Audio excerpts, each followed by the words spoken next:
Need to reset your HP EliteBook 630? This tutorial covers the complete factory reset process to restore your laptop to its original state. So this should hopefully be a pretty straightforward process, guys, and without further ado, let's go ahead and jump right into it. It's supposed to not delete your personal files. I strongly suggest that you create a backup of any important files or documents before you proceed, because even though it might say that it's going to save your personal files, there's no guarantees that it will, so just keep that in mind, and we're going to go ahead and jump right into it. So we're going to go ahead and start by right-clicking on the Windows Start menu, and we're going to select the settings. You want to select System, and then on the right side, scroll down until you get to Recovery. Reset Advanced Startup Previous Version of Windows. Go ahead and open that up. So we're going to start by going underneath Recovery Options, reset this PC, choose to keep or remove your personal files, then reinstall Windows. Go ahead and select Reset PC.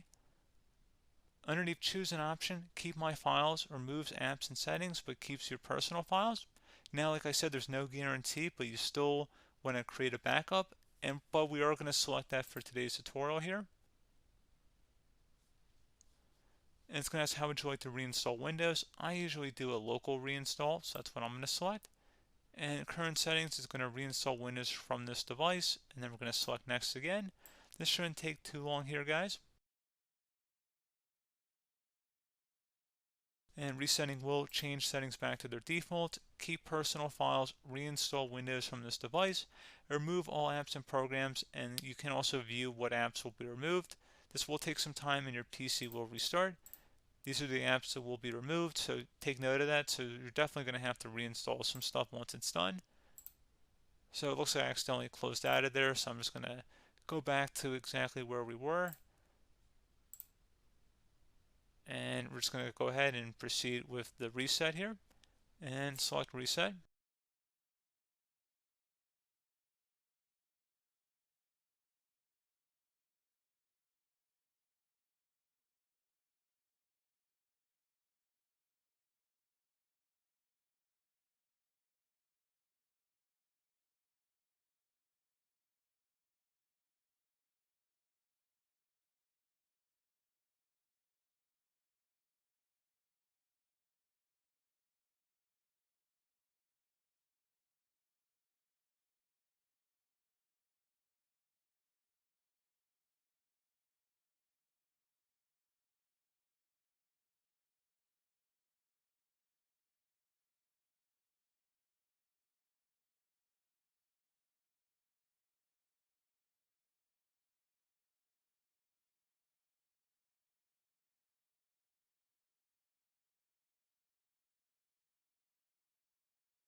And there you go, guys. Should be simple as that.